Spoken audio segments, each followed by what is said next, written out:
Bismillahirrahmanirrahim. Assalamualaikum warahmatullahi wabarakatuh. Alhamdulillahi rabbil alamin. Alhamdulillahi wa la ilaha illallah. Al-ma'bud fi kulli zaman. Al-ma'bud fi kulli makan. Wal mawjud fi kulli zaman. La ilaha illallah. La ilaha illallah. Al-ma'ruf bil ihsan. Wal madhkur fi kulli lisan. Wassalatu wassalam ala nabiyyina khairul insan wa ala alihi wa man tabi'ahu bihudahu ila yaumil qiyamah al-akhiruz zaman. Alhamdulillah nggih Bapak Ibu sekalian, pada pagi hari ini di pagi yang alhamdulillah cerah, kita bisa bermuajahah, bisa berkumpul, bisa saling bertemu dalam keadaan sehat walafiat. Dan alhamdulillah seperti yang disampaikan oleh Ustadz Firman, dalam waktu dekat ini kita semua akan bergembira setelah menunggu hampir 2 tahun, akhirnya akan terlaksana muktamar yang ke-48.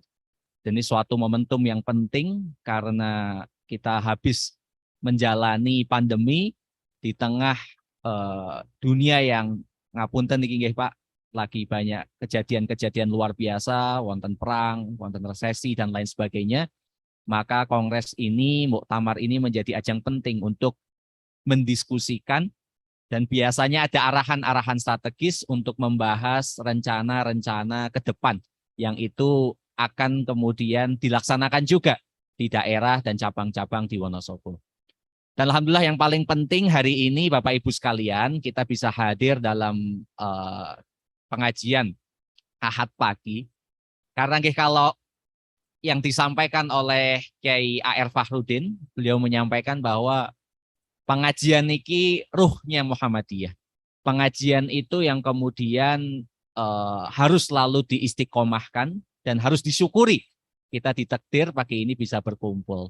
Karena seperti jiwa itu butuh dengan asupan-asupan. Seperti badan kita butuh asupan makanan, maka jiwa kita juga butuh asupan rohani yang biasanya diselenggarakan dalam pengajian niki. Dan Muhammadiyah dari dulu Kiai Haji Ahmad Dahlan mengampu banyak sekali pengajian-pengajian. Dengan pengajian-pengajian itulah lahir mubalik-mubalik, lahir dai-dai, lahir ibu-ibu, bapak-bapak yang kemudian mendidik anak-anaknya dengan baik, dan anak-anaknya itu yang akhirnya ke seluruh penjuru Indonesia bahkan dunia dan menyebarkan dakwah-dakwah ini. Dan pengajian niku nggih Pak, kalau syarat mendirikan cabang, mendirikan ranting daerah sudah kemudian mengampu adanya pengajian, baik itu pengajian umum maupun pengajian anggota. Maka alhamdulillah kita bisa bertemu di sini. Dan dalam waktu dekat ini, dalam muktamar niku biasanya kalau Bapak Ibu nanti akan hadir, terasa seperti saudara. Padahal belum ketemu, belum pernah kenal dari daerah-daerah dari seluruh Indonesia. Ada kalimat yang sangat menarik di sini disebut dengan al-arwah junnudun mujannadah.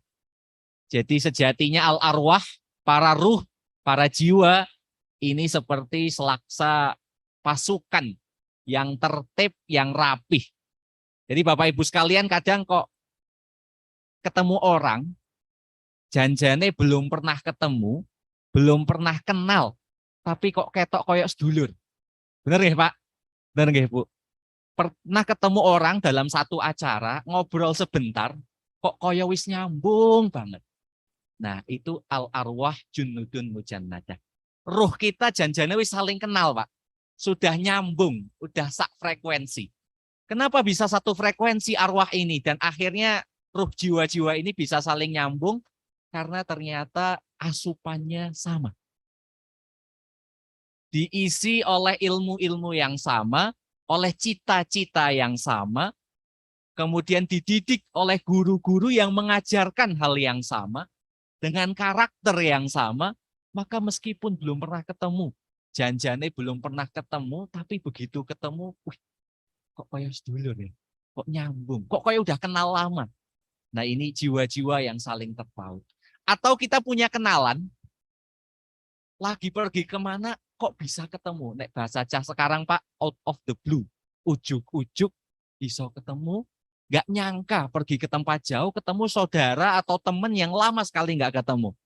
Dan ketemunya misalkan pas lagi ke masjid di bandara, nopo di masjid di nopo hotel atau apa, kemudian kok ketemu. Nah itu jiwanya sebenarnya saling rindu dan saling ingin bertemu. Al-arwah junnudun mujannadah. Nah pengajian-pengajian seperti ini Pak, yang kemudian sekarang ada di banyak tempat, di ranting-ranting kita, di cabang-cabang kita, di masjid-masjid kita, wonten nggih pengajian Ahad pagi, itu juga sebenarnya dalam rangka menyamakan frekuensi jiwa-jiwa ini. Biar nyambung, biar saling terkoneksi, yang pada akhirnya menjadi selaksa pasukan dalam keadaan yang tertib dan teratur. Hari ini Bapak Ibu sekalian, nah niki Nek Cah Nom biasanya bukan hanya membicarakan hari ini, tapi juga dia akan kemudian mendiskusikan yang akan terjadi ke depan, tapi juga melihat ke belakang, sehingga bisa nyambung terus dari yang dilakukan oleh yang dulu-dulu, kemudian yang akan terjadi di masa depan. Nah Bapak Ibu sekalian, hari ini tentu Bapak Ibu sekalian ini gadah keluarga, punya putra, putri, punya cucu yang kemudian diharapkan melanjutkan tradisi kita, yaitu beribadah pada Allah, tradisi kita untuk menghamba kepada Allah Subhanahu wa taala. Maka kesempatan kali ini kami coba mendiskusikan nggih Pak, ke depan itu ada hal-hal apa saja yang harus dikhawatirkan, yang kira-kira harus kita persiapkan. Lanjut Mas. Nah, tapi sebelum kita melihat ke depan Pak, niki seperti bapak-bapak kalau mau nyalip niku ngelihat spion. Nah, ibu-ibu nyalip ngelihat spion dereng. Niku comboten mesti nggih, Pak. Makanya hati-hati kalau di depan sudah ada emak-emak pakai kendaraan, ya mending kita ngalah nggih, Pak. Ketimbang belok reteng kanan, beloknya kiri ngoten nggih, Pak. Nah, kalau kita mau nyalip kendaraan di depan, itu biasanya nggih pantesnya kita akan nyalip lewat kanan, melihat dulu spion biar aman. Nah, sama. Sebelum kita melihat ke depan, kita ngelihat spion untuk bisa ngelihat ke belakang, biar kita tenang dalam melangkah ke depan. Nopo seperti kita kalau memanah, nah ini wonten les di SD kita ada les memanah, itu kalau anak panahnya pengen melesat jauh ke depan, busurnya kita tarik ke belakang. Kita kalau ingin melihat ke depan lebih jelas, lebih clear, mari kita coba tarik ke belakang. Nah, terus Bapak Ibu sekalian, pagi hari ini saya ingin mengawali kita melihat dulu ke belakang. Boleh nggak Pak? Nah, kebetulan kemarin menjelang muktamar itu saya searching apa sih yang menarik motornya. Ternyata selain mendiskusikan isu-isu strategis, membuat reinstra dan lain sebagainya, ada satu hal yang mungkin luput tapi menurut saya ini menarik sekali, yaitu poster-poster muktamar atau dulu kongres. Poster-poster itu menarik sekali Pak, yang kemudian saya lihat dari satu kongres ke kongres yang lainnya, satu muktamar ke muktamar yang lainnya, banyak cerita menarik di situ. Kita coba ngambil satu dulu nggih Pak. Next. Poster yang pertama, ini dari kongres kebetulan sama-sama di Solo Pak. Ini kongres ke-18 tahun 1929. Posternya menarik sekali. Ada matahari bersinar, sang surya menyinari sebagai pencerahan. Artinya ya kemajuan itu. Sang surya itu harus menyinari, Pak. Harus memberikan inspirasi bagi sekitarnya. Memberikan kehangatan. Icon ada seorang pemuda, nah menariknya menggunakan pakaian Jawa nih. Lengkap. Blangkon, beskap, kampain kampuh, kalih wonten kerisnya nih Pak. Dan bahkan kalau saya baca-baca, ada satu hari nih Pak, peserta kongres dari seluruh daerah diwajibkan menggunakan pakaian adat masing-masing. Nah, saya kemudian cari-cari ketemu buku judulnya Muhammadiyah dan Jawa, karya salah seorang tokoh Muhammadiyah tahun 2005 kalau nggak salah. Beliau menuliskan disertasi tentang Muhammadiyah dan Jawa, dan ternyata memang Muhammadiyah bukan seharusnya, sejak berdiri itu tidak pernah kemudian konfrontasi atau kemudian melakukan perlawanan terhadap semua tradisi. Wah, ini kan kemudian menjadi hal yang menarik. Karena ternyata sejak berdiri pada waktu itu justru Kiai Haji Ahmad Dahlan bersanding erat dengan waktu itu Keraton Jogja. Maka hingga Kongres ke-29 waktu itu di Solo, hal-hal seperti itu masih dimunculkan dengan baik. Nanti kalau kita membaca ada hal, kenapa sih kemudian lama-lama Muhammadiyah seakan-akan sangat modern dan sama sekali meninggalkan tradisi-tradisi lama. Justru kalau kita melihat kongres-kongres ini, kita ingin maju ke depan Bapak Ibu sekalian, tapi jangan sampai kebaikan-kebaikan yang ada di dalam tradisi-tradisi masyarakat sekitar kita itu luput. Justru kita bisa sampai ke daerah-daerah lain itu juga karena kita dekat bagaimana dengan sosial demografi di masyarakat setempat. Nah, gambar yang menarik juga, tapi itu membawa apa? Itu membawa buku, Pak. Di kanan itu wonten buku, itu simbol literasi atau pendidikan. Maka memang sudah sejak dulu concern pendidikan itu menjadi satu concern yang penting. Nah, di ujung niku wonten 2 orang, di belakangnya ada 2 orang lagi berbaris. Niku Hizbul Waton yang berjalan berbaris menyambut dan bersiap bersiaga di kongres tersebut. Nah, ini ada ide menarik tentang Hizbul Waton ini. Jadi pada tahun 1919, 1920 ada 2 pendapat, 1919 atau 1920. Waktu itu Kiai Haji Ahmad Dahlan lagi berjalan-jalan, kemudian di alun-alun Mangkunegaran ada orang berbaris-baris gitu nih, ada kepanduan lagi berbaris-baris, berbadan tegap, tertarik beliau. Muhammadiyah kayaknya perlu bikin seperti ini. Dan ternyata itu menjadi ide yang menarik dan menjadi cara untuk menarik anak-anak muda untuk kemudian mau bergabung. Dan pada akhirnya Hizbul Waton ini hingga tahun 1960 sebelum dileburkan jadi satu di Pramuka, itu menjadi pasukan elitnya. Jadi setiap pengaman-pengaman kongres niku Hizbul Waton. Ini akhirnya menarik banyak orang yang tadinya, oh apa sih niku nggih. Nah, kalau orang belum terlalu mau ke pengajian tapi ngelihat di alun-alun, ngelihat saat pengamanan Sultan ke-8 pada waktu itu yang baris di situ Hizbul Waton. Niku baris-baris apa, pakai seragam yang rapi, tegap badannya. Akhirnya orang tertarik untuk coba ikut latihan dan akhirnya bisa bergabung. Jadi ada banyak cara ya Pak. Berdakwah penuh dengan kemajuan itu bukan hanya satu cara. Oh hanya dari pengajian tapi tidak. Bukan hanya dari masjid tapi dari aktivitas-aktivitas yang waktu itu cocok dengan zamannya. Pada zaman itu cocok kepanduan, berbaris-berbaris, latihan, kemudian pergi ke alam, berkemah dan lain sebagainya dan alhamdulillah akhirnya cocok. Kita lanjut ke slide berikutnya. Ada yang menarik di kongres ini. Di Kongres Solo itu ada nyanyian muktamar. Nyanyian muktamar yang ke-18 dikumandangkan. Ada yang menarik di bait terakhir, itu kalau kita lihat di syairnya itu, ada filosofi yang kemudian mungkin sudah sangat kita dengarkan. Yaitu sedikit bicara, banyak bekerja. Syair ini ditulis oleh Haji Muhammad Yunus Anis, yang kelak jadi ketua PP Muhammadiyah 1959-1962. Jadi waktu itu Kiai Haji Yunus Anis masih muda.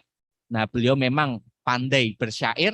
Beliau menuliskan syair ini dan di ujung beliau menuliskan tentang sedikit bicara, banyak bekerja. Nah, apa yang mau kami sampaikan? Ini sudah hampir 100 tahun yang lalu. Sepertinya perlu kita sedikit revisi ya Bapak Ibu sekalian.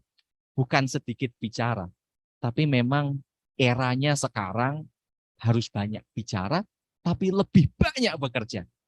Mengapa demikian? Karena sekarang di era media sosial, kabeh wong bersuara. Kita nggak bisa membedakan itu suaranya orang yang baik, sing sholat, nopo itu suaranya siapa.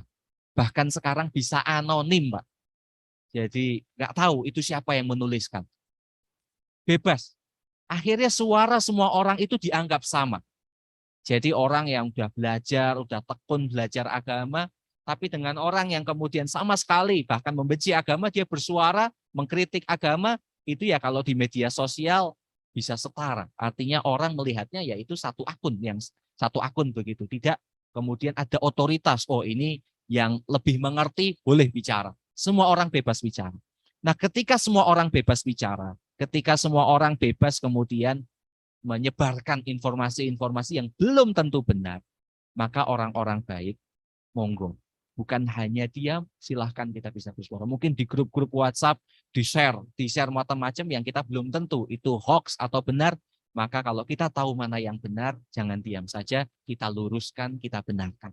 tapi lebih banyak juga bekerja. Artinya lebih banyak berkontribusi, lebih banyak beramal, tidak hanya bersuara tapi tidak ada action. Nah, ini kongres di Solo. Kita coba lihat poster yang lain yang menarik-menarik juga. Next, Mas. Ini kongres ke-19 yang sangat bersejarah. Pertama kali kongres di luar Jawa tahun 1930. Ini di Minangkabau, di Padang, Bukit Tinggi. Ini yang menarik, ada gambar dua pemuda. Yang satu berseragam Hizbul Waton, itu pakai topi dulu, topinya masih topi bulat seperti itu, Pak. Topi Hizbul Waton. Dan juga ada pemuda dengan pakaian adat Minangkabau. Jadi kalau tadi sebelumnya di Solo diputuskan, kita ini pertama kali. Waktu itu pada khawatir, utusan-utusan dari Minangkabau waktu itu baru sekitar 7 cabang. Waktu itu khawatir, wah apa kami mampu? Maka waktu itu para pengurus besar, saudara-saudara yang ada di Minangkabau, tak perlu Anda risau. Kalau Anda ragu, kami akan siap menjadi donaturnya ibaratnya. Anda tinggal siapkan tempat dan panitia. Akhirnya berbesar hati, suatu kehormatan kan. Akhirnya pertama kali dilaksanakan di Minangkabau.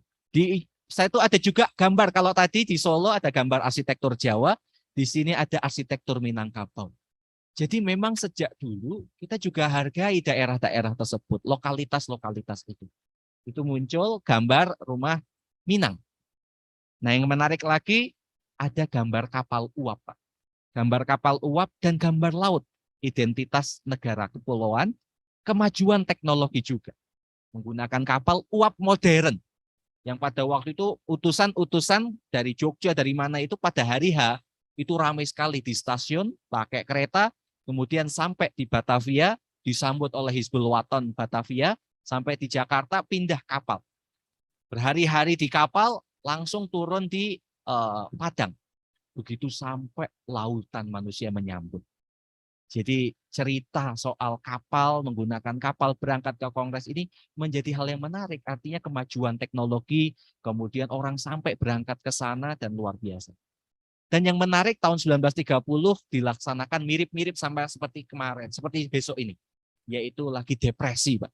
Keadaan ekonomi mungkin Bapak Ibu, mungkin saya juga dengar cerita dari Bapak Ibu, dari Mbah-mbah, bahwa pada waktu itu ada era depresi 1930, era Malaysia. Itu ada pandemi juga, kemudian setelah pandemi, flu Spanyol berkepanjangan, depresi ekonomi di belahan dunia, sampai ke Indonesia, sampai sekitar 8 tahun. Waktu itu masa paceklik. Artinya, lagi masa-masa sulit, Pak. Nah, di masa-masa sulit ini justru dermawan-dermawan, donatur-donatur dari orang-orang Padang yang merantau, akhirnya bisa berkumpul dan akhirnya gotong royong terjadilah pelaksanaan ini. Gegap gempita, ini ramai sekali masyarakat di Padang itu ngabarin anak-anaknya yang merantau harus pulang dan lain sebagainya, sampai akhirnya 20.000 hadirin. Ini pada waktu kolonialisme masih zaman Belanda. Jadi salah satu yang terbesar. Dan yang menarik Bapak Ibu sekalian, waktu itu Hamka masih muda, beliau dikasih panggung untuk berbicara selain Haji Salah ini adalah ketua Muhammadiyah Minangkabau, dia dijuluki sebagai toanya Muhammadiyah karena suaranya menggelegar dan memberikan informasi-informasi yang menarik. Nah, tapi Hamka yang menarik, Pak. Hamka itu ketika berpidato dia lucu ngoten nggih, sampai akhirnya para muktamirin menyebutnya Caplinnya Muhammadiyah. Chaplin itu kan pelawak internasional. Bisa dibayangkan zaman itu masyarakat sudah ngerti ada pelawak Chaplin, dan artinya tidak kemudian menghindari, wah ini nggak boleh kemudian semuanya dilarang begitu. Tapi justru waktu itu tahu, bahkan Hamka dijuluki, wah kalau ini bisa membuat ger-geran sak jamaah niki Chaplin yang Muhammadiyah. Itu Hamka waktu itu masih muda begitu. Dan ini menarik sekali. Kita next. Ini salah satu contoh fotonya Medan Kongres. Coba Pak dilihat niku fotonya. Bapak-bapak pakai jas rapih, keren, ganteng ngoten nggih, Pak. Ini era itu, nek sekarang sih mungkin biasa nggih, Pak. Era itu pakai jas ganteng, pakai celana yang waktu itu sempat diharamkan pakai celana itu. Orang Indonesia kan pada waktu itu pakainya kain atau sarung ngoten nggih. Maka sangat modern pada waktu itu penggembira kongres menakan jas rapih dan celana. Namun sama seperti di Solo, ada satu hari diwajibkan pakaian adat masing-masing. Dari Aceh, Medan, Kalimantan itu pakai pakaian adat masing-masing. Ini hal yang cukup menarik. Kita next. Nah, ini ada satu cerita yang menarik soal ibu-ibu Aisyah, Bu. Jadi ibu-ibu Aisyah saking antusiasmenya sampai ada cerita seperti ini. Mereka belum sama puas dengan adanya open bar Aisyah. Jadi ada pertemuan khusus ibu-ibu Aisyah. Tapi mereka belum puas, Pak. Sehingga mereka sama menghadiri open bar Muhammadiyah yang sebenarnya khusus untuk kaum laki-laki. Dan kalau mereka akan ditolak oleh HW, jadi satpamnya HW pada waktu itu, Pak, yang menjaga persidangan, maka ibu-ibu menjawab nih, Ibu. Ibu-ibu menjawab, sebab apakah kami tidak boleh masuk? Toh ini vergedering, persidangan umum. Wah, ibu-ibunya biasa nggak Pak, ama-ama kemudian. Ini kan umum Pak, boleh dong kami masuk. Dijawab oleh HW dengan tegas. Betul, ini persidangan umum. Akan tetapi umum buat kaum laki-laki. Sedang kaum perempuan tidak kami sediakan tempat. Maka ibu-ibu ini menjawab, Pak. Biarlah, maksud kami datang, ini bukanlah untuk duduk di kursi. Akan tetapi hendak mendengarkan khutbah-khutbah yang memang penting itu. Dan kalau komite, panitia, tidak menyediakan tempat duduk, biarlah nanti kami berdiri di bawah pohon. Asal kita mendengar suara-suara speaker. Dan akhirnya ibu-ibu ini masuk ke area persidangan. Luar biasa, Pak. Panitia, oh, Bu, kursi ini nggak cukup, Bu. Oh, nggak apa-apa, Pak. Yang penting bisa mendengarkan speaker, saya di mana aja berdiri. Dan di situ pidato-pidato luar biasa banyaknya. Dan ada satu cerita menarik, waktu itu ada satu utusan, ibu-ibu Aisyah berpidato, Pak, di tempat umum. Wah, waktu itu gempa. Masyarakat Minangkabau, itu sebagian pada waktu itu ada kelompok yang memang masih kuat menopo keislaman secara letterleknya. Wah, kaget. Kok ada ibu-ibu megang mic kemudian memberikan ceramah. Kaget semuanya kan. Kemudian, wah, nggak boleh itu. Lah langsung kemudian pengurus Muhammadiyah, Pak, sudah terbit sebelumnya fatwa kalau di Muhammadiyah perempuan boleh menyampaikan kuliah-kuliah atau pendapat-pendapat umum begitu kan. Akhirnya tetapi kami nggak biasa seperti itu. Oh ya sudah, kalau gitu habis satu ini sudah Pak, karena kita menghargai yang ada di Minangkabau. Jadi setelah 1001 itu sebenarnya masih ada antrian, tapi akhirnya sudah nanti khusus di ibu-ibu Aisyah mawon, yang di situ khusus yang lain saja, karena menghargai Minangkabau. Tapi secara fatwa waktu itu Muhammadiyah sudah jauh melebihi zamannya. Dan hari ini sekarang kita terbit sekolah-sekolah dan lain sebagainya, buah dari kemajuan-kemajuan yang kemudian dilakukan oleh generasi sebelumnya. Dan maka bisa dilihat nih, Bu, kalau kemudian seperti itu maka pantas ibu-ibu itu juga pengen mendengar ceramahnya waktu itu Hamka, ceramahnya Haji Salah dan lain sebagainya. Nah, maka Bapak Ibu sekalian, kalau sekarang antusiasme warga Muhammadiyah terhadap pendidikan itu memang sudah dari dulu. Ini kongres di Minangkabau. Kita coba lanjut kongres yang berikutnya, ini menarik sekali. Posternya buat geger Belanda, Pak. Ini kongres ke-20 balik lagi ke Jogja. Kongres ke-20 tahun 1931. Ini poster favorit saya, Pak. Gambar apik banget, Pak. Saya belum melihat era-era setelahnya posternya bisa sebagus ini. Jadi emang karikatur melukis, mendesain itu juaranya Niki Muhammadiyah. Dan bahkan titisan dari Kiai Haji Ahmad Dahlan kan juga ternyata suka seni. Ada cucu beliau itu pelukis yang bagus sekali, melukis kaligrafi, yang menjadi seorang arsitek yang sangat terkenal. Namanya adalah Haji Munici B. Idris, ini cucunya Ahmad Dahlan, yang sekarang jadi penasehat juga di Muhammadiyah. Beliau ini arsitek, mewarisi darah mbahnya yang mencintai seni. Lukisannya bagus sekali, saya pernah ke rumahnya, dan beliau pendiri arsitek UII. Dan sekarang kalau ibu-ibu pernah sekarang ke Masjid Istiqlal, kan habis direnov, renov gede sekali. Nah, arsiteknya beliau ini, cucunya Mbah Dahlan. Maka darah seni itu memang, maka kalau di sekolah-sekolah Muhammadiyah, seni itu juga harusnya diajarkan, Pak. Karena melukis seni itu membuat hati kita lebih mencintai keindahan. Masjid-masjidnya indah, bersih, rumah-rumahnya indah, dan lain sebagainya. Nah, ini desainnya bagus sekali, Pak, posternya. Bergambar Pangeran Diponegoro menunjuk ke arah Masjid Gede Kauman. Latarnya ada matahari sang surya bersinar dan ada Gunung Merapi. Poster ini menghebohkan karena 100 tahun yang lalu baru aja ada perang Jawa yang dipimpin oleh yang ada di poster. Jadi berani banget, Pak. Masih Belanda masih mencengkram, posternya gambar Pangeran Diponegoro. Dan sangat berkemajuan karena di situ wonten bahasa Arab di situ, Pak. Hayya 'alal falah. Mari menuju kemenangan, mari menuju kemerdekaan, mari menuju istiqlal, kemerdekaan itu sendiri. Maka dahsyat, Pak, berani banget. Maka waktu kongres itu, wah itu ramai. Belanda-Belanda itu berkumpul untuk kemudian mengawasi. Nah, Pangeran Diponegoro juga yang menarik, Pak. Pakaian kebesaran, pakaian beliau untuk perang lengkap, kerisnya bukan di belakang, Pak. Di depan. Sampun siap untuk bertanding. Maka ini titik penting untuk Indonesia pada itu akhirnya menuju pada kemenangan. Pada saat kongres dirumuskan apa upaya-upaya untuk kita bisa menuju kepada kemerdekaan. Jadi berani ya, Pak. Kemajuan itu kita harus berani untuk menantang zaman. Next, nah ini ada gambar yang menarik, Kongres di Semarang tahun 1933. Sekali lagi pesan bahwa Indonesia ini negara maritim, ada kapal uap yang lebih modern. Dari yang di Padang, ini lebih modern lagi, Pak. Pemuda pakaiannya HW, pakai pakaian HW, tapi dia bukan di atas kapal uap, di atas perahu. Jadi juga, Indonesia juga punya tradisi perahu.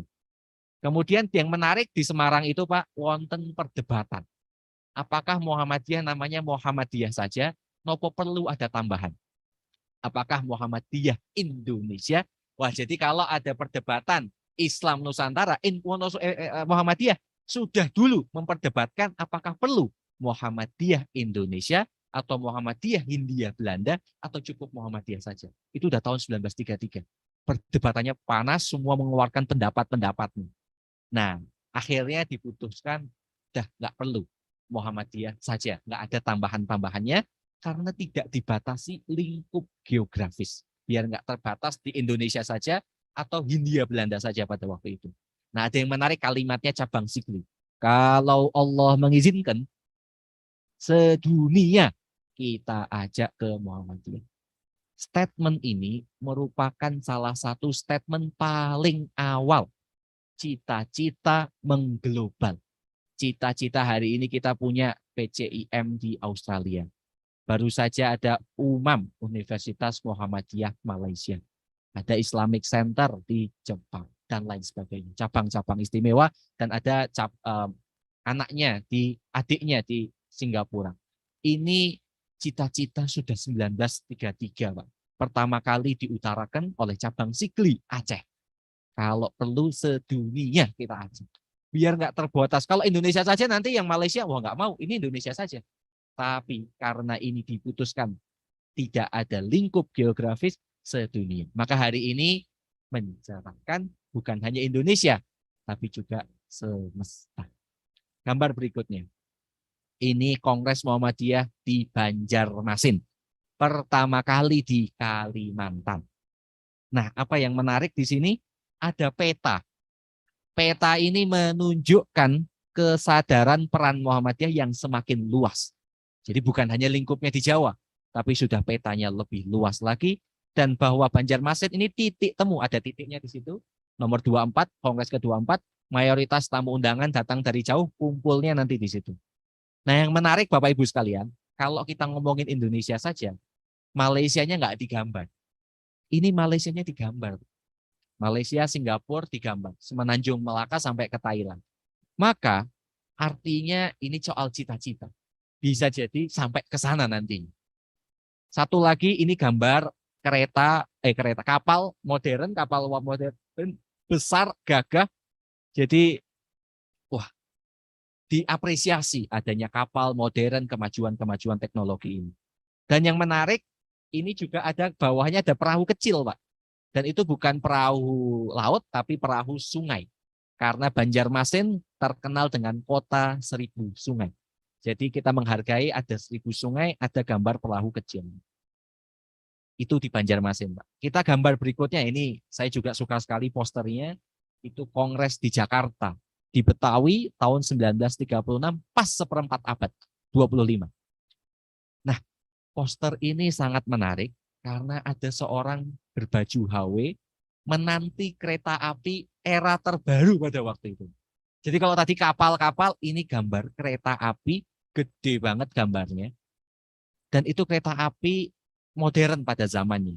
Artinya apa? Semangat kemajuan ini hadir dalam bentuk apresiasi pada teknologi transportasi terkini.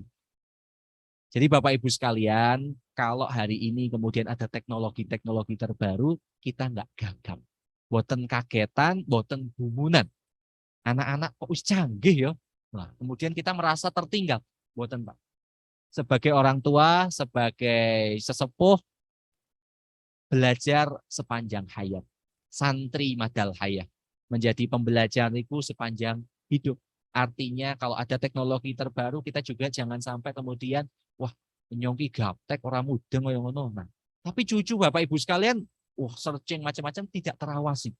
Jebol buka yang macam-macam atau dapat pendapat-pendapat yang nggak macam-macam, akhirnya sebelum kemudian mengkristal menjadi pendapat-pendapat yang akhirnya melawan. Bapak Ibu sekalian, lebih baik kita update, diarahkan yang terbaik. Jangan sampai, ini Dek, nonton yang seperti ini saya bisa nih, kita ternyata banyak teknologi untuk kita memfilter. Bagaimana kemudian tontonan itu khusus untuk anak-anak. Jadi tontonan yang di atas sekian tahun nggak bisa diakses oleh dia. Kemudian kalau anaknya udah mulai remaja, kita bisa ada teknologi Pak di HP-nya itu kemudian nyambung dengan HP kita, ada share location yang kemudian up to date. Jadi anak kita pulang sekolah, pergi kemana kita bisa tahu. Sehingga, kok belum pulang ya, jam sekian kita sudah bisa tahu. Nah, hal-hal seperti ini banyak teknologi, kemajuan-kemajuan teknologi yang kita perlu ngerti, perlu paham, sehingga bisa nyambung dengan generasi selanjutnya.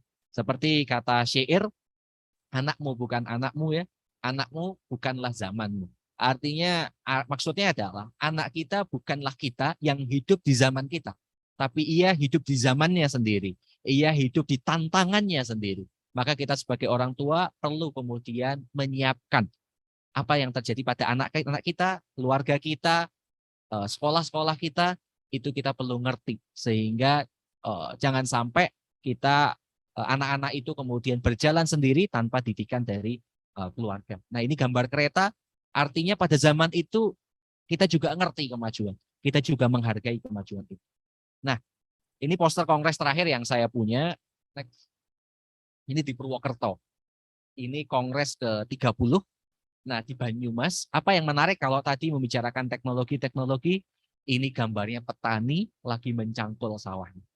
Meskipun kongres ini dibatalkan oleh kolonial karena pada waktu itu era lagi perang berkecamuk sangat besar, namun penting membaca poster ini bahwa petani lagi mencangkul artinya soal kedaulatan pangan.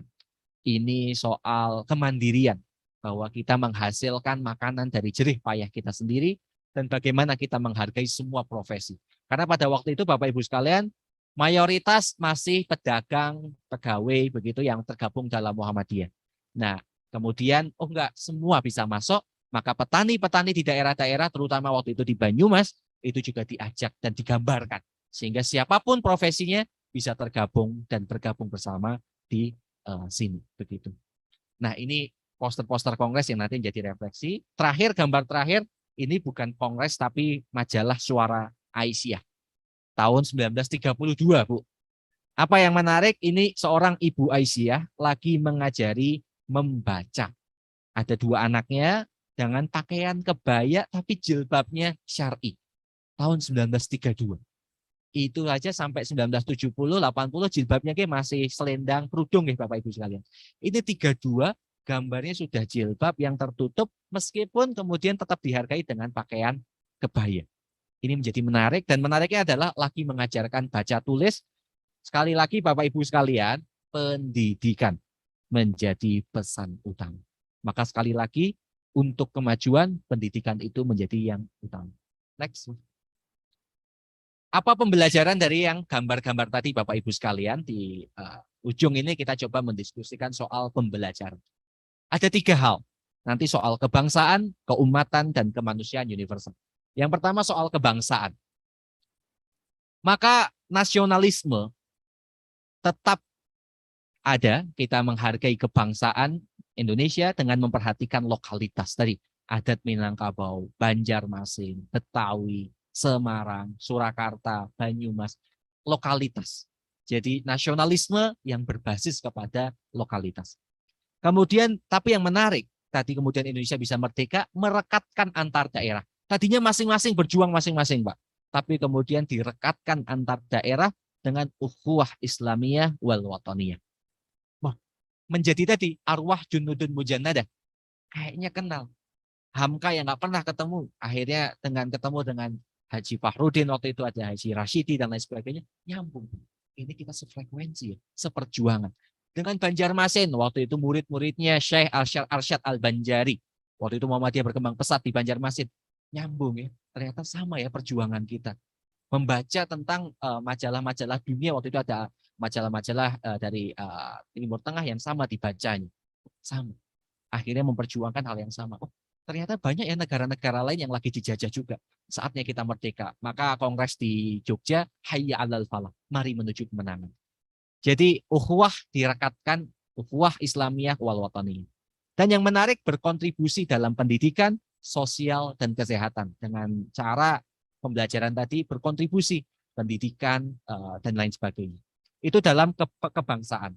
Dalam keumatan, dakwah ke segala penjuru. Ketika kongres di Minangkabau, setahun itu tiba-tiba ada 23 cabang. Tadinya cuma 7. Jadi digencarkan agar menyambut kongres, kita udah punya sekian banyak cabang. Diterjunkan dakwah ke segala penjuru. Ada pengajian di tiap daerah. Kemudian pengiriman mubalik dari Jogja dikirim kemana-mana. Kemudian pencerahan di dalam keagamaan dengan pemberantasan TBC. Kemudian yang menarik adanya fatwa-fatwa yang kontemporer. Atau kalau kita sebut, kita ada tajdid yang purifikasi, ada tajdid yang reformasi. Nah ini tajdid reformasi artinya munculnya pendapat-pendapat yang sesuai dengan konteks zamannya. Oh boleh belajar menggunakan meja. Oh boleh menggunakan celana, pakai jas. Itu bukan tasyabuh bil kufar. Karena ini soal bagaimana semangat kita melakukan zamannya. Belajar di sekolah menggunakan meja-meja ini bukan kemudian mengikuti sekolah Belanda. Tapi memang bagaimana kemudian kita bisa juga mengakses pengetahuan-pengetahuan umum. Oh ilmu tidak dikotomi. Bahwa kemudian ini ilmu agama, ini ilmu umum. Tapi ilmu umum yang dipelajari dengan semangat kemudian memajukan keagamaan kita, itu juga penting. Memahami teknologi-teknologi terkini, memahami soal sosial, ekonomi, dan lain sebagainya. Nah ini fatwa-fatwa yang lahir di era-era itu. Termasuk juga ibu-ibu hadir di dalam pengajian, kemudian menyuarakan pendapatnya, itu juga menjadi fatwa-fatwa yang hadir di dalam era pada saat waktu itu masih 100 tahun yang lalu, Bapak Ibu. Bayangkan 80 tahun yang lalu, 90 tahun yang lalu. Kemudian ada kemanusiaan universal.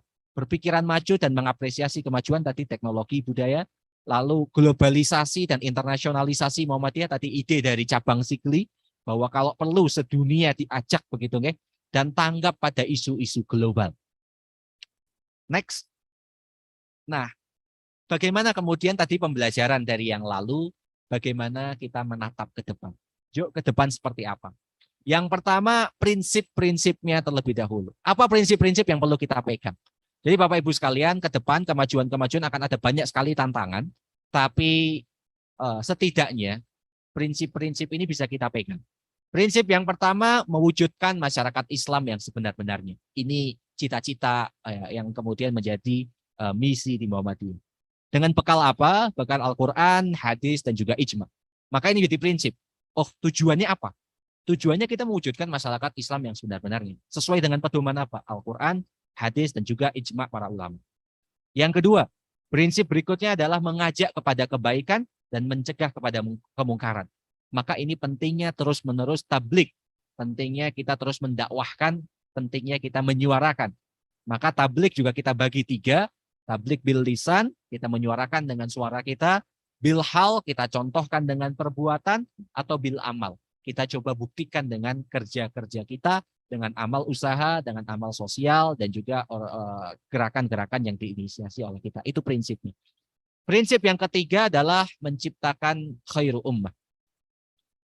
Jadi menciptakan khairu ummah atau menciptakan umat yang terbaik sehingga menjadi berkah bagi seluruh alam. Menjadi rahmat bagi seluruh alam karena kita menjadi khairu ummah. Sebaik-baik umat. Sebaik-baik peradaban. Nah, sebaik-baik peradaban tadi perlunya adanya ijtihad-ijtihad, pendapat-pendapat untuk kita menata peradaban dan berperan dalam kemanusiaan yang lebih luas. Yang keempat, prinsip ummatan wasata. Wa kadzalika ja'alnakum ummatan wasata litakunu syuhada'a 'alan nas. Bagaimana kita menjadi ummatan wasata. Itu prinsip yang keempat, prinsip tawassut atau moderat. Tidak ekstrim dan juga tidak bermudah-mudahan. Jadi tidak gampang tapi juga tidak kemudian melihat hanya masa lalu, tapi juga melihat konteks zamannya, melihat kondisi, situasi, kondisi yang terus berubah. Dan juga yang paling penting prinsipnya adalah memisahkan mana yang qat'i dan mana yang mutaghayirat. Mana yang prinsip, mana yang nggak bisa diganggu-gugat. Dan mana yang masih ada toleransi. Ada ruang kita untuk berbeda pendapat. Ada ruang untuk kemudian berijtihad. Yang kelima, nah prinsip yang berikutnya kalau sebelumnya sedikit bicara, banyak bekerja, kami mengusulkan Bapak Ibu sekalian harus banyak bicara. Dan lebih banyak bekerja. Ibu-ibu di sekolah misalkan di forum-forum SD Sewonosobo misalkan atau forum TK ya harus bersuara, harus tampil, harus menyuarakan pendapat-pendapat dan ide-idenya. Bapak-bapak di tempat kerjanya, bapak-bapak di masyarakatnya juga memberikan pendapat-pendapat, gagasan-gagasannya di RT RW-nya memberikan sumbangsih ide-idenya. Yang tadinya mungkin wah, yang penting aku kerja misalkan, sepenting aku berbuat. Nah sekarang pendapat itu juga penting, maka mari kita banyak bicara, lebih banyak bekerja, berperan mencerahkan kebingungan manusia modern dan menghadirkan solusi-solusi. Karena ya sekarang cah nom bingung Pak, wah Pak kok pulau galau, niku pripun nggih. Nah Bapak Ibunya harus kemudian bisa membicarakan dan mencerahkan. Terakhir isu-isu. Maka ke depan kira-kira ada isu-isu apa yang kita sedang hadapi. Nah ini yang kemudian memang kami coba dalami Bapak Ibu sekalian. Dan tugas saya, tugas kami yang mudah-mudah ini menjembatani antara Bapak Ibu sekalian dengan cah-cah nom ini. Yang pertama, isu-isu yang sekarang lagi jadi concern adalah manusia multidimensi. Orang niku Bapak Ibu sekalian sekarang boten hanya hidup di dunia nyata, tapi juga di dunia maya. Dan bukan hanya di dunia maya Pak, sekarang sudah ada yang namanya metaverse. Nah apa niki metaverse? Gampangnya adalah kita bisa hidup di dunia yang itu saling terkoneksi, tapi diri kita juga muncul di sana. Jadi sekarang Facebook Pak itu sudah bikin kita pakai kacamata, teknologi serasa kita ada di tempat yang lain, kita bekerja, bahkan sekarang saya sama teman-teman bekerja, itu kita seakan di satu tempat yang sama, ada ruangan, saya bisa jawil teman saya, begitu nggih. Tapi itu orangnya jauh, Pak. Jadi yang dulu di bayangannya itu nggak mungkin, sekarang menjadi lebih mungkin. Kemudian ibaratnya orang mau beli baju contohnya nih. Wah kita kalau sekarang harus nyoba. Oh sekarang udah ada orang bisa melihat di beli di marketplace ngoten nggih. Beli tapi kan masih belum bisa nyoba nggih Pak. Nah dengan adanya teknologi itu orang bisa nyoba. Oh ukurannya pas nopo boten. Kita lihat tinggi kita berapa. Jadi kita kayak masuk ke dunia lain, kita melihat dunia lain begitu. Nah di dunia itu ada diri kita sendiri.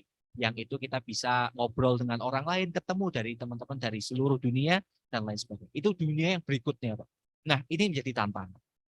Yang kedua, era post-truth. Post-truth niku era yang gampangnya ngoten. Kebenaran itu menjadi nggak jelas. Janjane sing bener yang mana. Nah sekarang kan udah mulai kerasa ya Pak. Kalau ada berita-berita di grup WhatsApp ngoten, bener apa ora yuk? Kok sama ada dua pendapat, misalkan contoh kemarin kasus Kanjuruhan Malang. Berapa sih korbannya? Semua orang bersuara, janjane mana yang benar. Kemudian yang kedua, ini siapa sih yang salah? Karena ada kerusuhan supporternya, nopo karena gas air matanya, atau karena stadionnya, atau karena aksesnya, nopo karena jadwal yang malam, atau karena apa? semua orang berpendapat dan kita yang menyerap informasi itu bingung. Sing bener, sing pundi. Benar nggak Pak? Nah ini nanti semakin lama, terutama besok 2024, semakin banyak Pak. Era post-truth ini. Bener apa ora ya? Orang baik dipoles, itu orang buruk dipoles sedemikian rupa ketok api. Orang baik kemudian dicari-cari kesalahannya, diulang terus ketok jelek. Maka Bapak Ibu sekalian, besok era hoax. Sekarang sudah mulai kerasa disinformasi, informasinya nggak jelas, manipulasi. Nah bahkan sekarang manipulasi. Sekarang Pak, kalau ada video bahkan kemarin di Amerika, misalkan Joe Biden ngomong, kami ngelihat videonya, suaranya suara Joe Biden, fotonya Presiden Joe Biden, videonya, ngomongnya sama, gayanya sama, tapi kok ngomongnya ngaco, kok ngomongnya nggak pas. Ternyata orang lain yang ngomong, tapi kemudian seakan-akan itu Joe Biden. Lah ke depan kan semakin membahayakan Pak. Kalau misalkan pendapat ngoten nggih, cinta misalkan Presiden Indonesia berpendapat begini, ada videonya. Kita lihat, ini benar nih, padahal ternyata bukan. Nah ini ke depan maka kita perlu hati-hati. Maka saya waktu itu belajar di pondok niku wonten hadis kafa bin nafsi yuqalu kadziban id yaqulu kullama sami'a. Itu saya bingung. Kafa bin nafsi yuqalu kadziban. Seorang itu cukup dikatakan pendusta, pembohong, id yuqalu kullama sami'a. Kalau dia menyampaikan, semua yang didengar langsung disampaikan. Jadi kalau semua informasi dia dengar Bapak Ibu sekalian, kan wonten nggih Bapak-bapak Ibu-ibu yang ketoke nggak mau kalah. Begitu dapat informasi, wah langsung disuarakan. Ada ini ya, gitu, ngoten nggih.